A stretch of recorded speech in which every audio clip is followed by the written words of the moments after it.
10 জন পেশেন্টের মধ্যে 2 থেকে 3 জন এই সমস্যা নিয়ে আসছেন যে আমার হঠাৎ করে পেছনে কোমরের দিকে ব্যথা হচ্ছে বা ইউরিন করতে গেলে খুব পেন হচ্ছে। তারপর ইনভেস্টিগেশনের মাধ্যমে বা আমরাও ক্লিনিক্যালি সাসপেক্ট করি যে হয়তো স্টোন হতে পারে, এবং আসেও তাই। 10 জন পেশেন্টের মধ্যে আমরা এখন পাচ্ছি 2 থেকে 3 জন পেশেন্টের কিন্তু রেনাল স্টোনই মেন কমপ্লেন। আজকে আমরা রেনাল স্টোন নিয়ে কিছু ডিসকাশন করব।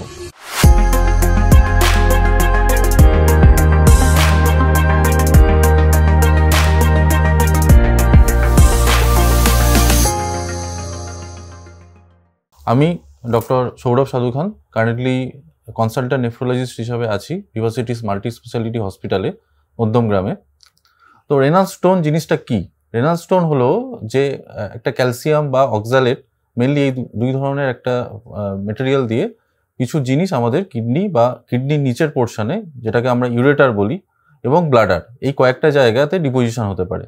সেইটাই যখন খুব পেইনফুল হয়ে যায় তখন সেটা এরকমভাবে প্রেজেন্ট করে যে আপনাদের পিঠে বা কোমরে অসহ্য ব্যথা, এবং সেই ব্যথাটা পেচ্ছাপের সময় বা ইউরিন পাস করার সময় আরও বেশি বাড়ছে, বা ইউরিন করতে করতে কখনো হিমাচুরিয়া হচ্ছে, মানে ইউরিনের সঙ্গে ব্লাড বেরোচ্ছে, বা ইউরিন করার সময় প্রচণ্ড জ্বালা যন্ত্রণা, এরকম একটা ফিচার্স আসছে বা সিমটমস আসছে। তো তখন আমরা সাসপেক্ট করি যে আপনার কিন্তু কিডনি স্টোন হতে পারে। তো এই কিডনি স্টোন হয় কেন, বা কাদের কিডনি স্টোন বেশি হতে পারে? যাদের ধরুন একটু জল খাওয়া কম হচ্ছে, বা অনেক দিন ধরে ডিহাইড্রেটেড আছেন, বা যাদের হেলদি লাইফস্টাইল নেই। হেলদি লাইফস্টাইল মানে, আনহেলদি লাইফস্টাইল মানে কি বোঝাতে চাইছি যে যাদের খাদ্যাভ্যাসটা অনেকটা অন্যরকম, যারা খুব রেড মিট খাচ্ছেন, খুব হাই সল্ট ইনটেক করছেন, বা প্রসেসড ফুড অনেক বেশি খাচ্ছেন, বা ধরুন যাদের খুব মদ্যপান করেন, বা বিয়ার জাতীয় জিনিস খুব বেশি খান, বা কোল্ড ড্রিঙ্কস বেশি খান, সোডা জাতীয় জিনিস খুব বেশি খাচ্ছেন, তার হয়তো প্রয়োজন জল কিন্তু তার জায়গায় খাচ্ছেন কোল্ড ড্রিঙ্কস, এরকম কিছু লাইফস্টাইল যারা লিড করেন তাদের ক্ষেত্রে কিন্তু এই স্টোন হওয়ার চান্স অনেক বেশি। তো কিভাবে প্রিভেন্ট করবেন? তো প্রথম কাজ হলো যে আমাদের পুরো লাইফস্টাইল এবং ডায়েট এটাকে কন্ট্রোল করা।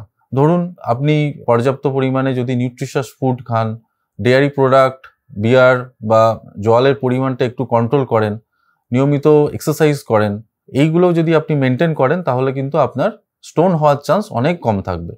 নেক্সট হচ্ছে যে স্টোন যদি আপনার ধরাও পড়ে, আপনি কিভাবে সেই জিনিসটাকে ট্রিট করবেন। আমরা প্রথমে যেটা দেখি সেটা হলো দুটো জিনিস, একটা হচ্ছে স্টোনের লোকেশন এবং সাইজ, যে কোন জায়গাতে স্টোনটা আছে এবং তার সাইজ কত সেন্টিমিটার বা কত মিলিমিটার, সেটার উপর বেস করে কিন্তু আমরা চিকিৎসা করি। আমরা প্রধানত চেষ্টা করি যাতে মেডিকেল ম্যানেজমেন্টের মাধ্যমে কিছু ওষুধপত্র সেটা দিয়েই যাতে স্টোনটাকে রিমুভ করা যায়, স্টোনটা মেনলি ইউরিন দিয়ে যাতে বেরিয়ে যায়, আমরা সেটা ট্রায়ালই প্রথমে দিই।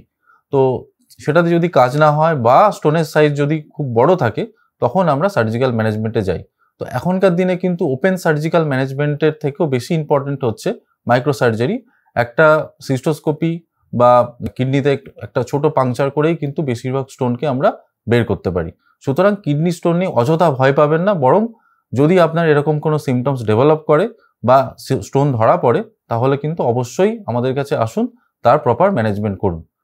আপনাদের যদি এই ধরনের কোনো সিমটমস নিয়ে বা রেনাল স্টোন নিয়ে কোনো কোয়ারিজ থাকে তাহলে আমাদের নিচের লিঙ্কে আপনি ক্লিক করে আপনার কোশ্চেন বা কোয়ারি সাবমিট করতে পারেন। আমাদের ভিভাসিটি হসপিটালের টিম আপনার কাছে রিচ আউট করবে এবং প্রত্যেকটা কোয়ারিজের সলিউশন আপনাকে দেওয়ার চেষ্টা করবে।